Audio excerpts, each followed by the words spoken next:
Sementara di Tapung itu nggak ada umat Islam. Hanya mereka membentuk sebuah komunitas baru. Atau mereka sengaja mengasingkan diri, kami ini nggak sama dengan kalian. Kami ini beda. Kami ini negara sendiri. Kami ini provinsi sendiri. Kami ini pemerintah sendiri. Baru dia disebut dengan orang bughah dan baru boleh diperangi. Ada lagi yang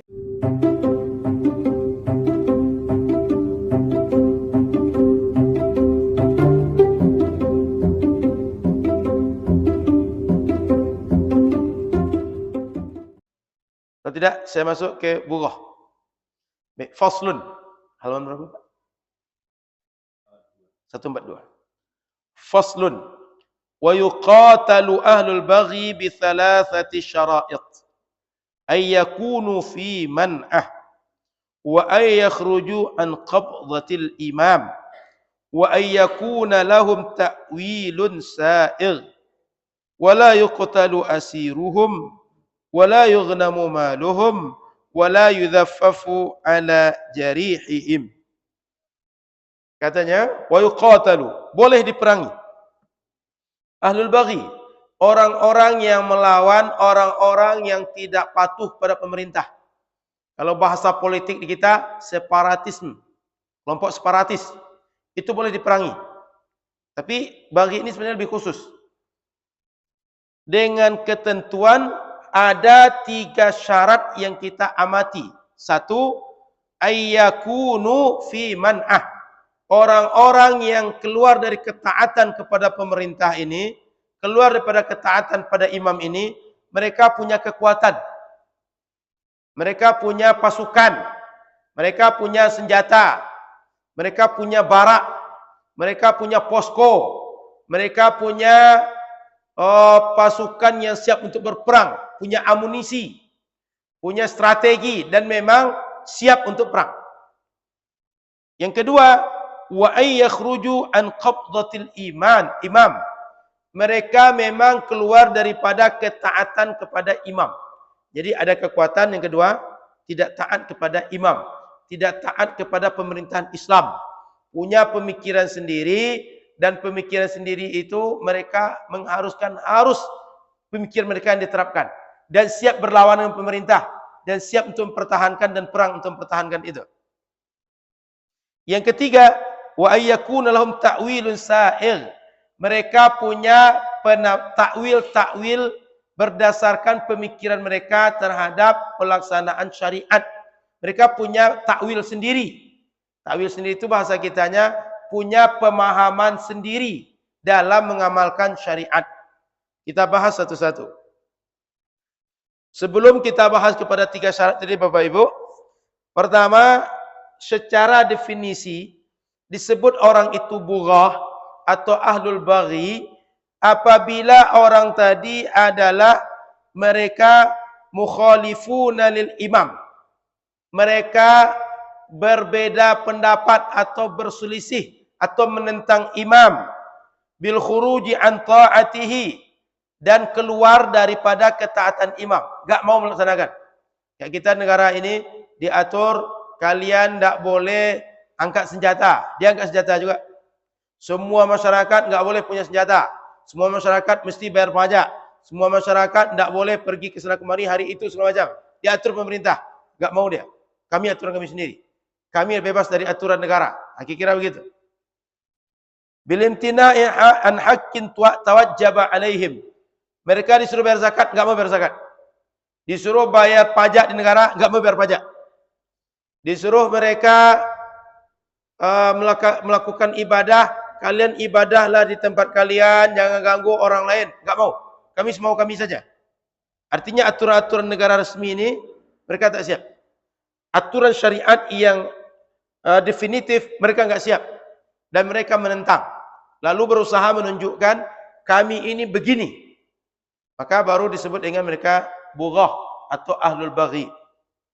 Kemudian Bapak Ibu yang dirahmati Allah SWT, kita perlu catat mereka ini muslim. Bukan non-muslim. Mereka muslim. Tapi punya pandangan berbeda dari mayoritas. Punya pandangan berbeda dari resmi negara atau imam atau pemimpin. Jadi saya ulangi, mereka muslim. bukan non-muslim, sama dengan kita, tapi punya pandangan berbeda. Itu. Kemudian Bapak Ibu yang dirahmati Allah Subhanahu wa taala, mereka ini tidak taat kepada pemerintah, baik pemerintah yang jujur, tidak jujur, yang adil, yang fasik, pokoknya pemerintah resmi definitif, mereka tidak mau taat. Apakah pemerintah itu on the track atau tidak? Jujur atau tidak? Benar, bersih atau tidak?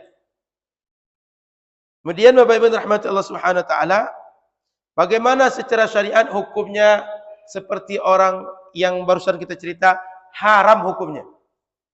Tidak boleh keluar dari ketaatan itu. Kenapa? Karena kalau ada dualisme dalam sebuah kepemerintahan, timbul fitnah. Orang akan menganggap, itu kenapa orang itu nggak patuh? Kalau tidak patuh berarti negara ini bermasalah. Karena buktinya ada yang nggak patuh. Kalau negara tidak bermasalah, semuanya patuh. Dikira begitu diantaranya. Dan boleh jadi, gara-gara dualisme tadi terjadi saling bunuh nanti. Menurut kami Islam yang benar begini, menurut kalian begitu. Sehingga kalau menurut kami Islam yang benar begini, kalau tidak dia kafir, jangan-jangan orang Islam dia bunuh. Sebaliknya juga gitu. Yang lain juga merasa kalian telah keluar dari pemahaman Islam yang benar, maka kalian kafir, kalian boleh dibunuh. Akan terjadi seperti itu di antara fitnahnya. Kemudian Bapak Ibu rahmati Allah Subhanahu wa taala, kalau kita tengok lebih luas, ini melemahkan umat, melemahkan khilafah kita. Kalau ada kita ini semuanya ramai, tapi sebagian menyatakan ketidakterimaan, tidak sepakat, maka yang sedikit itu bisa menyebabkan dia diboncengi oleh pihak asing. Dia menjadi sebab lemah. Ibu-ibu, bapak-bapak mungkin masih ingat kasus Timor Timur. Kira-kira Timor Timur itu apalah sumber daya alamnya yang akan menyebabkan mereka pede untuk lepas. Boleh dikatakan sejak merdeka sampai kembali lagi, lepas lagi di Indonesia, itu kan PAD mereka tak cukup di negara mereka. Justru banyak dari pusat ke sana. Tapi ketika dibuat referendum, mereka ingin merdeka. Kalau ditanya ke masyarakat di sana, atau ada lembaga-lembaga survei atau pemerhati yang objektif, itu enggak murni masyarakat pengen begitu, tapi disetting. Ya pada akhirnya orang-orang yang tadinya orang asli yang semangat untuk keluar, ya akhirnya mereka juga akan berpikir lagi setelah keluar. Misalnya negara asing nggak lagi mensupport, gimana membangun negara? Buat paspornya butuh dana. Dulu nggak ada pakai paspor, sekarang perlu paspor. Butuh paspor, mau ke Indonesia butuh paspor. Buat paspornya butuh dana, apalagi bangun infrastruktur. Belum lagi pelaksanaan untuk pemilihan apakah gubernur, perwakilan rakyat, presiden, itu butuh dana semua. Maka kita ini selalu begitu. Kalau nikmat sudah hilang baru nyesal. Ketika nikmat ada tak terasa itu nikmat.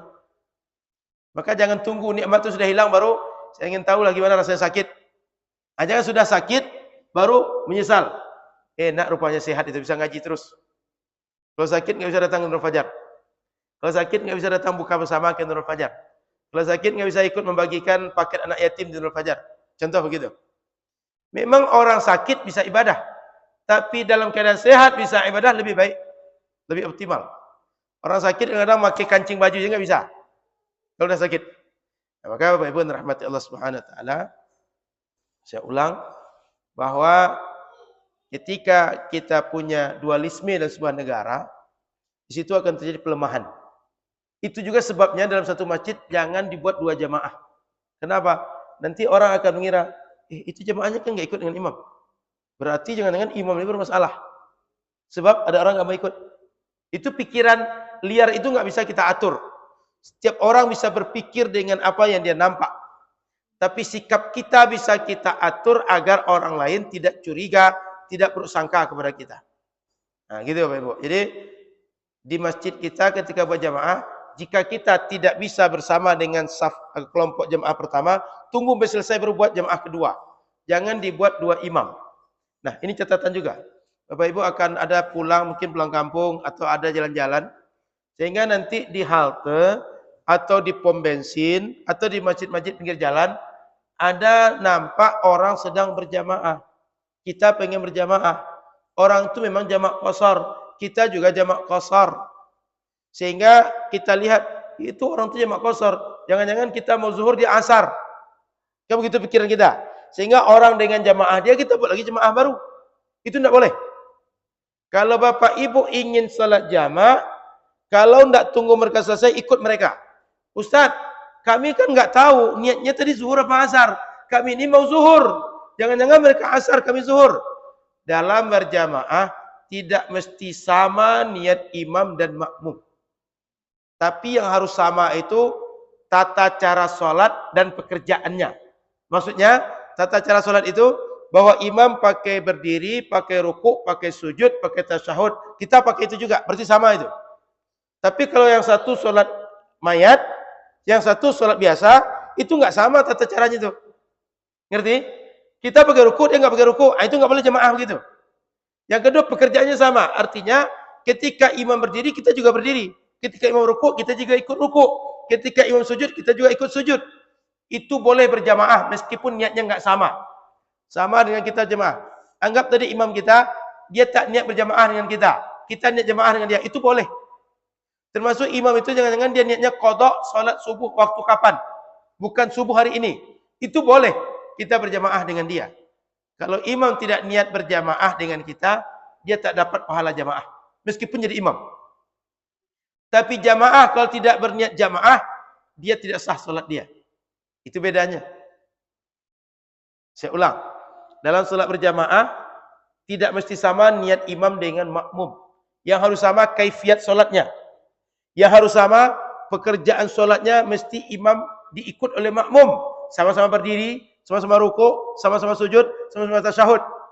Sudah itu pekerjaan imam itu dahulu dibanding makmum atau makmum itu mesti mengikut. Kalau imam berdiri dia juga segera berdiri. Kalau imam dia tak i'tidal dia juga segera i'tidal. Itu harus ada kesamaan. Tapi kalau niat nggak harus sama. Sehingga kalau nanti jumpa di masjid-masjid orang sedang sholat, bapak ibu niatnya dengan niat bapak ibu. Soal nanti dapat dia asar kita zuhur, nggak ada masalah. Sehingga nggak perlu tahu orang itu niatnya apa, nggak perlu tahu itu. Karena ini kejadiannya rata-rata di masjid pom bensin satu, masjid halte satu, terminal, sudah itu di masjid persinggahan di pinggir jalan. Maka tidak mesti tahu niat sholat orang apa. Ikut saja. Paham ini? Ada pertanyaan tentang ini? Silakan. Kita pas lagi sholat sendirian, tiba-tiba karena kita nggak tahu tata cara tentang memberitahu bahwa saya itu jamaah enggak, itu tiba-tiba di pundaknya gitu terus dia mulai begini tuh sholatnya batal nggak? Noleh kalau sekedar dengan muka saja nggak batal. Tapi kalau beralih dada dari arah kiblat berbatal. Yang disebut kita beralih dari arah kiblat bila arah dada kita ini tak lagi ke arah kiblat. Ya, sudah begini. Itu batal salat. Tapi kalau sekedar kepala aja, orang tidak celinguk itu makruh saja, tidak batal. Apalagi kalau dia tadi nengok itu karena mungkin kaget sebab ilmunya nggak dapat. Nah, sekedar gitu saja. Itu nggak batal, Pak. Jadi siapa nih? Nah, itu baru batal gitu. Saya sholat sendiri hanya jamaah. Nah, itu batal gitu. Jadi apanya penentunya arah dada kita ke arah kiblat atau tidak. Gitu, Pak.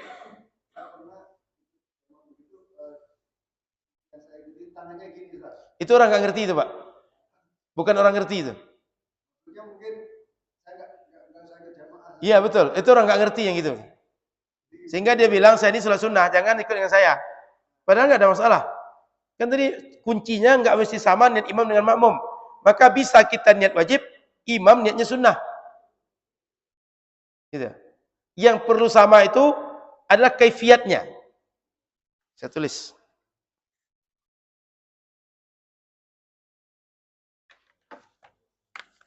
Ini karena keperluan kita akan mudik, Pak.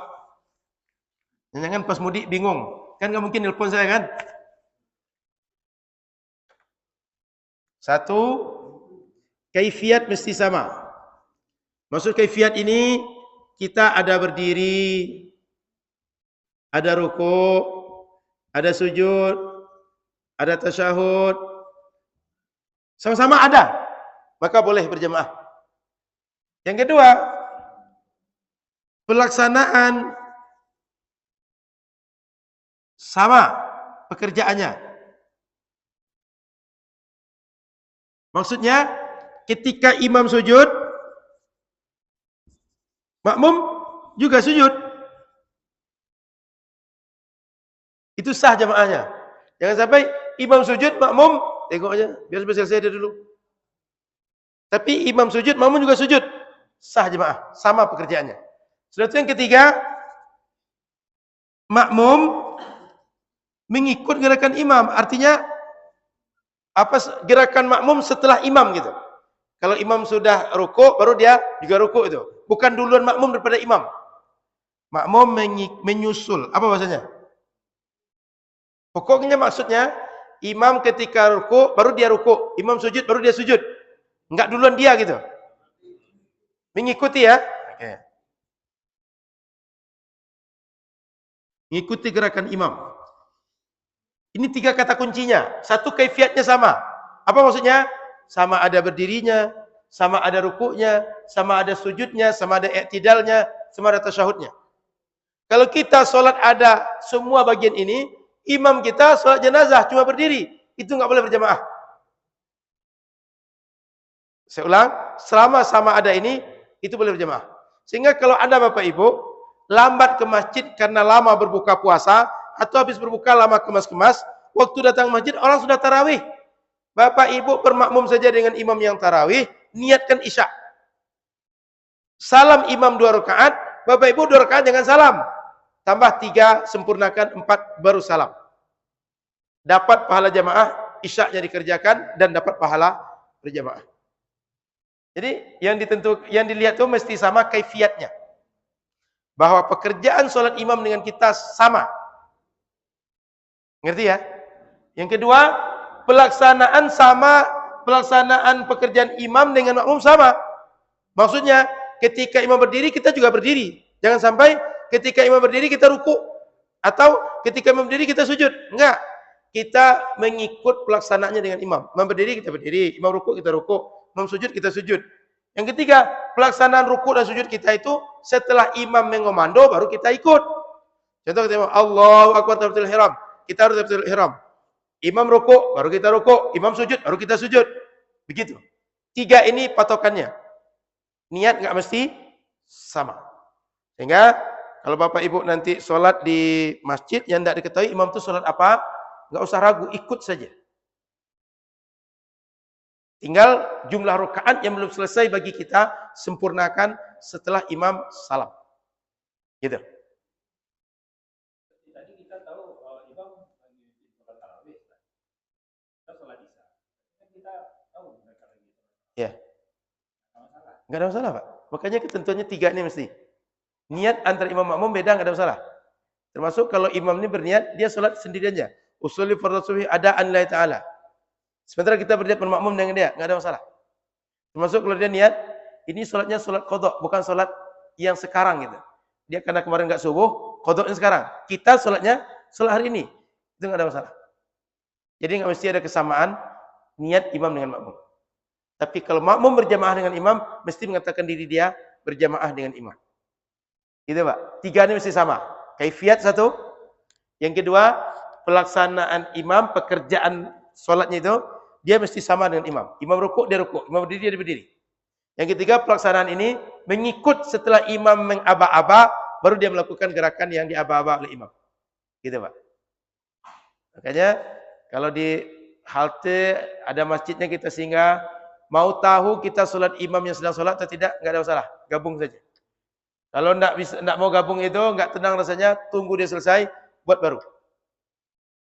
Jadi kaitannya adalah tidak sebaiknya dalam satu masjid bersamaan ada 2 imam. Karena itu bisa menimbulkan fitnah. Di antara fitnahnya orang kira bagus jemaah itu daripada ini lagi. Yang kedua, orang ini dengan itu nggak sepakat. Berarti jangan-jangan orang itu salah, ini benar. Itu akan muncul, pemikiran itu nggak bisa diatur itu. Itu dengan sendirinya akan muncul. Cukup? Ada lagi terkait ini? masalah makmum mengikuti gerakan imam. Ini kalau kadang ada makmum yang terutama pada saat sujud rakaat terakhir itu ada yang sujudnya lama sekali, bahkan imamnya mungkin sudah mau salam, dia baru bangkit. Itu apakah bisa membatalkan salat? Makmum apabila dengan imam berbeda lebih dari 2 rukun salat, batal salatnya. Maknanya, imam ini sudah mengerjakan rukun yang berikutnya. Dia masih rukun yang sebelumnya. Terjeda jaraknya lebih dari 2 rukun, batal salatnya. Kenapa, Pak? Kalau masih belum, tidak batal salatnya, sah salatnya. Contoh yang paling mudah. Kita ini baca Fatihah lambat. Saat baca Fatihah, imam ini sudah duluan ruku. Ruku 1 rukun. I'tidal 2 rukun. Kalau imam sudah sujud kita masih Fatihah, itu putuskan saja jemaah. Niat kita ini niat sendiri lagi. Kalau masih kita jemaah, sudah batal salat kita. Karena sudah jarak dengan imam 2 rukun. Lebih dari 2 rukun. Maksimal cuma 2 rukun. Jadi kalau kita lambat baca Fatihah, sebaiknya ketika imam baca Fatihah, kita langsung baca. Kan kita ngukur nih. Ini imam kayaknya speednya 80, kita cuma 20. Jadi kita ketika imam baca Fatihah langsung ikut saja. Memang anjurannya kalau imam baca Fatihah kita dengar. Tapi masalahnya kalau kita dengar, kita nggak ngerjakan rukun. Maka kerjakan yang wajib, abaikan yang sunnah. Kenapa? Karena kita nggak bisa milih. Dah tahu imam ini 80, kita cuma 20. Kalau dipaksakan sama-sama dengan gaya 80, kita pasti tinggal jauh. Ngerti ya? Jadi lebih dari 2 rukun. Contoh yang tadi, kita rukun kita orang sujud. Rukun dilewati setelah itu tasyahud. Sudah itu ada membaca bacaan tasyahud. Sudah itu ada salat pada Nabi, kemudian salam. Kalau sempat dia lewat dari beberapa rukun, baru dia akan dianggap batal salatnya. Cuma kan masalahnya yang jelas rukun itu cuma tasyahud 1, salam 1. Yang lain enggak jelas. Maka dalam hal ini, bila sudah salam imam dia belum juga bangkit, dia bisa batal. Tapi imam akan salam, baru dia bangkit. Sehingga dapat juga dia duduk, baru kemudian imam salam. Setelah dia duduk, langsung imam salam. Itu sah salat dia. Gitu Pak. Batasnya adalah tidak lebih dari 2 rukun, kita dengan imam itu punya jeda. Paham maksudnya ya? Kalau lebih dari 2 rukun, niat mufarokoh saja. Niat salat sendirian. Supaya sah salat kita. Sudah? Ada lagi? Cukup? Oke. Saya lanjut kepada yang tadi. Jadi, tidak dianjurkan kita membuat 2 kelompok dalam 1 entitas. Selanjutnya Bapak Ibu rahmati Allah Subhanahu wa taala, karena mereka haram perbuatan mereka, maka imam sebaiknya mengingatkan mereka, mengembalikan mereka. Apa tahapan dilakukan oleh imam? 1, tanya apa sih tuntutan mereka ini? Kok mereka keluar? Apa sih pemikiran mereka ini? Apa sih yang membuat mereka enggak suka? Apa sih yang membuat mereka enggak mau bergabung? Apa sih yang membuat mereka tidak terima imam? Tanya. Kalau misalnya ada hal yang menurut mereka iskal, ada masalah, ada problem, selesaikan itu. Jika itu memang bisa diselesaikan. Tapi jika kita sudah on the track, mereka beda paham, itu nggak bisa dipaksakan. Kita ini sudah sesuai aturan nih, semua orang sudah sepakat nih, cuma mereka aja nggak terima. Itu beda aja. Kecuali di kita ini memang betul ada yang salah. Perbaiki yang salah tadi, sehingga orang mau gabung. Yang kedua, kalau sudah kita akomodir, masih juga nggak mau nurut, maka ingatkan mereka, nasihati mereka, ancam mereka. Kalian kalau tidak juga patuh, kami akan paksa kalian. Kalau nggak patuh, kami angkat senjata, kami perang dengan kalian. Ingatkan mereka. Artinya diingatkan dengan cara baik, didiskusi dengan cara baik, nggak selesai, itu dengan yang lebih kuat, yang lebih tinggi, yang lebih tegas. Karena manusia ini punya batas nalar berpikir dan batas kesabaran yang mereka tak bisa lagi mentolerir. Oleh karena itu, pertama caranya tanya, kalian ada apa? Hilangkan segala hal yang membuat mereka tidak siap terima pemerintah resmi. Sudah kita perbaiki, sudah ada kesepakatan, sudah ada perjanjian, ternyata masih juga ngeyel, tetap seperti pemahaman awal. Maka nasihati mereka, berikan peringatan, berikan warning. Kalian kalau tidak juga patuh, tidak juga bersatu kita, kami akan paksa kalian bersatu. Tidak siap dengan lisan, dengan berbagai cara-cara yang elegan, kami akan perang dengan kalian. Gitu. Baru yang ketiga, tidak juga mereka ikut, baru pemerintah boleh siapkan pasukan, perangi mereka, paksa mereka untuk gabung. Jadi 3 tahapan. 1, konfirmasi dulu, ada apa kalian nih? Ngapain kalian? Apa yang buat kalian nggak bisa terima? 2, setelah kita akomodir, setelah terjadi kesepakatan, setelah ada kejelasan, masih juga tetap seperti prinsip awal. Nasihati mereka, wanti-wanti mereka, ancam, kami akan perangi. Yang ketiga, baru perangi. Jadi 3 tahapan, Pak, nggak langsung perang. Makanya dulu ketika pasukan Khawarij, Sayyidina Ali itu utus Ibnu Abbas untuk diskusi. Kalian ada apa? Kalian kok nggak setuju? Kalian kok nggak mau ikut imam? Diskusi dengan sahabat Ibnu Abbas, dengan diskusi itu taubat 4.000 orang. Jumlah mereka 12.000. Masih 8.000 sisanya. Makanya tetap diperangi oleh Sayyidina Ali di Hawazin. Jadi Sayyidina Ali itu ada 3 perang, Pak. Ada Siffin dengan Muawiyah, ada Jamal dengan Sayyidah Aisyah, ada Hawazin dengan orang dengan orang Bughah. Makanya Bapak Ibu yang dirahmati Allah SWT, mohon maaf, Nahrawan bukan Hawazin, daerah Nahrawan. Diperang oleh Sayyidina Ali karena ada Khawarij yang sudah diajak oleh Ibnu Abbas, sudah diskusi, ternyata tetap tidak mau ikut.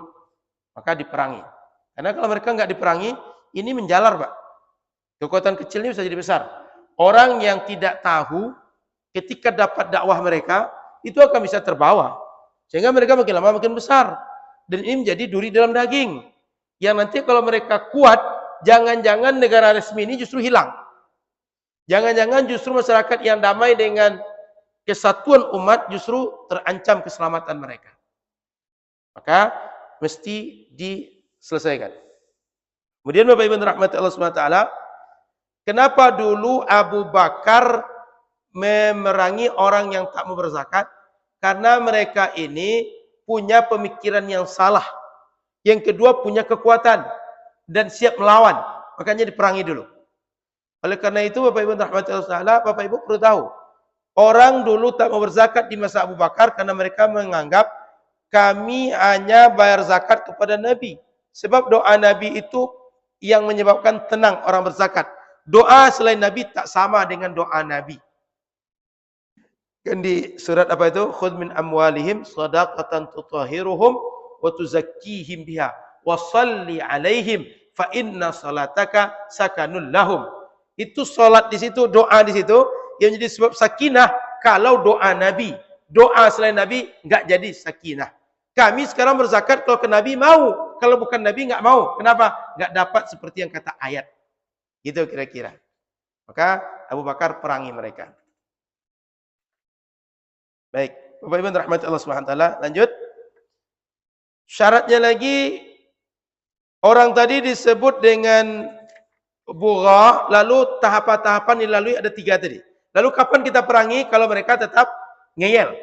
Ketika ngeyel itu pun kita mesti tengok orang ini ada ketentuan lain. 1, tadi sudah kita baca, ayyakuna fi man'ah. Mereka punya kekuatan, Pak. Punya milisi, punya barak, punya pasukan, punya pemimpin, punya senjata. Siap untuk face to face, siap untuk berhadapan di medan laga, siap untuk berperang dengan umat Islam atau siapa saja. Pokoknya siap perang. Kalau mereka dalam keadaan seperti itu, jumlahnya banyak, apalagi logistik siap, artinya logistik punya uang, punya devisa kalau bahasa sekarang, punya income yang jelas, itu mereka baru boleh diperangi. Yang kedua, mereka memang al-khuruju an qabdatil imam. Memang keluar dari kekuasaan imam. Mereka ini tidak patuh. Mereka ini tidak mau berada di negeri bersama umat Islam. Contoh umat Islam ini semuanya bukan baru nih. Mereka keluar ke arah kilometer 10 Gora Sakti misalnya. Mereka keluar misalnya arah Palas ke sana. Mereka keluar arah Tapung misalnya. Sementara di Tapung itu nggak ada umat Islam. Hanya mereka membentuk sebuah komunitas baru. Atau mereka sengaja mengasingkan diri. Kami ini nggak sama dengan kalian. Kami ini beda. Kami ini negara sendiri. Kami ini provinsi sendiri. Kami ini pemerintah sendiri. Baru dia disebut dengan orang bughah dan baru boleh diperangi. Ada lagi yang ketiga, takwil. Apa takwil itu? Mereka mempunyai keyakinan-keyakinan yang berbeda. Sehingga dengan keyakinan itu dia boleh melakukan maksiat. Dengan keyakinan itu dia boleh ingkar. Maka saya bukan bermaksud mengulang kajian yang sebelumnya. Saya ingin menegaskan bahwa takwil itu adalah dalam bahasa Arab berusaha untuk memulangkan makna sesuai maksud dari teks. Caranya bagaimana? Dicari makna-makna yang paling cocok untuk sebuah teks. Sebab Al-Quran dan hadis yang sampai ke kita dengan Nabi berapa jarak nih? 1400-an kan? Kan yang sampai ke kita cuma teks lagi. Atau nas bahasanya. Maka nas itu dipahami oleh banyak orang, mungkin sama, mungkin beda. Sepakat ya? Ini dipahami nas.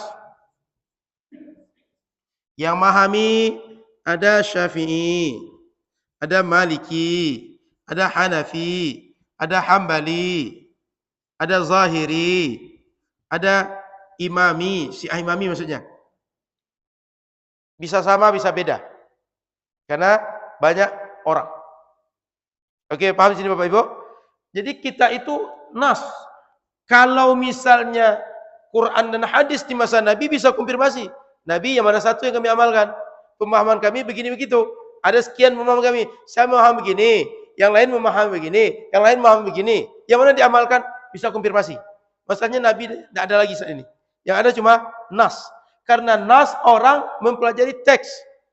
Karena mempelajari teks, maka ilmu teks ini banyak. Dan teori-teorinya bisa saja sepakat semua orang, bisa tidak. Maka hasil kesimpulannya bisa beda. Orang Khawarij tadi, orang yang bogoh tadi, dia memahami nas, kita memahami nas. Dia menganggap bahwa yang kita pahami nggak sama. Yang kita lakukan menurut dia salah, yang dia lakukan menurut dia benar. Contoh tadi tentang zakat di masa Sayyiduna Abu Bakar. Kata orang tadi, kalimat wasalli alaihim inna salataka sakanun lahum. Menurut orang yang tak mau bayar zakat, ini nih cuma dapat kalau ada Nabi. Kalau nggak ada Nabi nggak dapat. Maka kalau ada Nabi kami zakat, kalau nggak ada Nabi kami nggak zakat. Ngerti? Itu pemahaman mereka. Mestinya ayat ini nggak dikhususkan dengan ada Nabi. Tapi kapanpun siapapun yang menerima, yang memerintah harus berzakat melalui lembaga atau melalui amil yang resmi atau definitif. Selama ada amilnya, mereka doa itu jadi sakinah bagi orang yang berzakat. Bagi mereka tidak. Ini cuma di masa ini. Berarti dia punya takwil sendiri. Dia punya pemahaman sendiri. Dia punya penjelasan sendiri terhadap nas. Cuma dia, yang lain nggak begitu. Maka ketika dia punya takwil sendiri ini, baru dia disebut dengan bughah. Baru disebut dia sebagai orang yang keluar dari pemerintahan Islam. Maka Bapak Ibu rahmati Allah SWT, terkait nas ini, Bapak Ibu mesti bedakan. Yang satu nas, yang kedua pemahaman nas.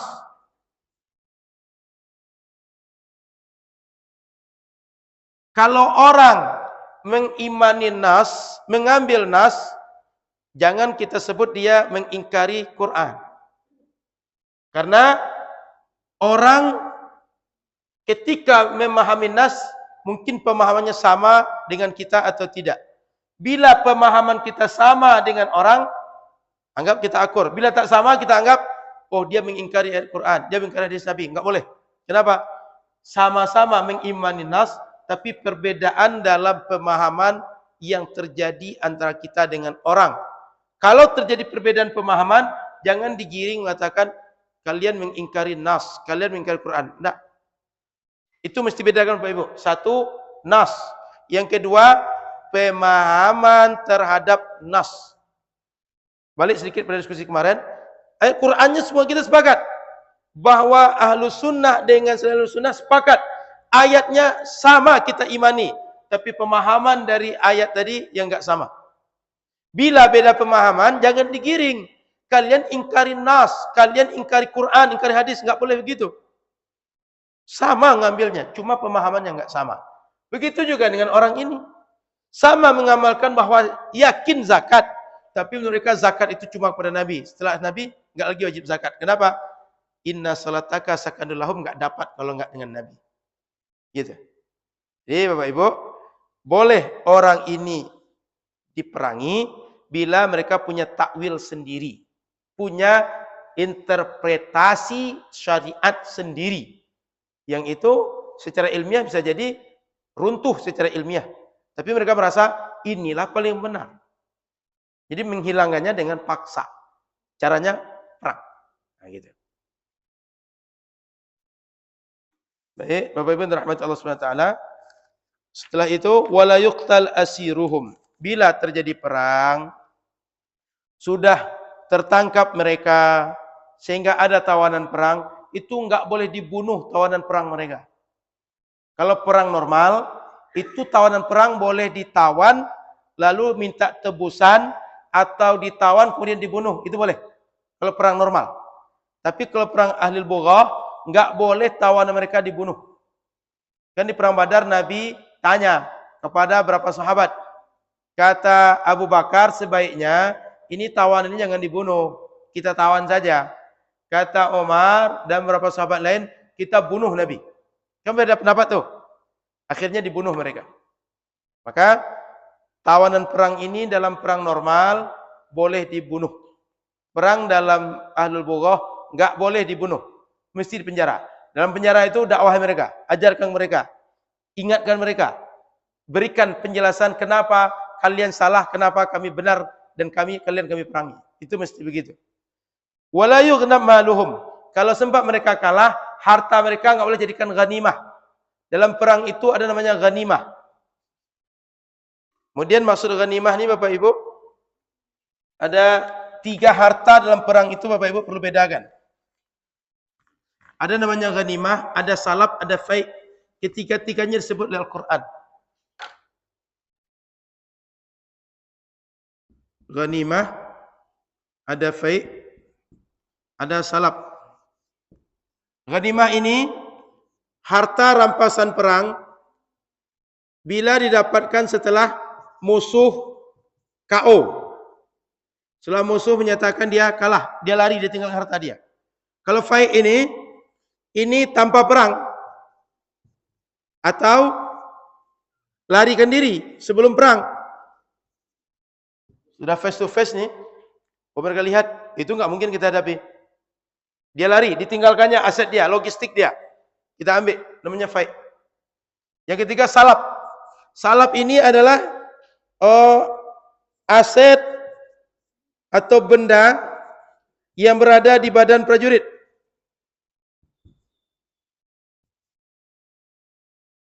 Ketika kita perang kan prajurit itu kan punya logistik masing-masing.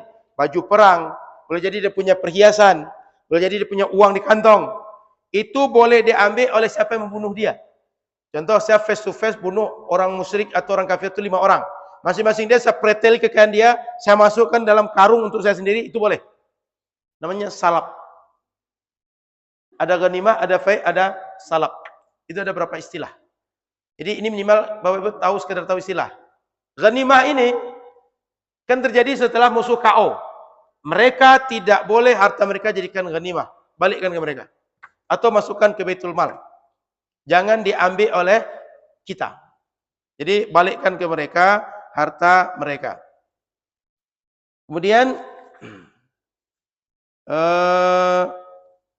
selanjutnya wala yudzaffafu ala jarihihim. Kalau ada di antara mereka yang luka, kalau ada di antara mereka yang cedera, itu jangan disakiti.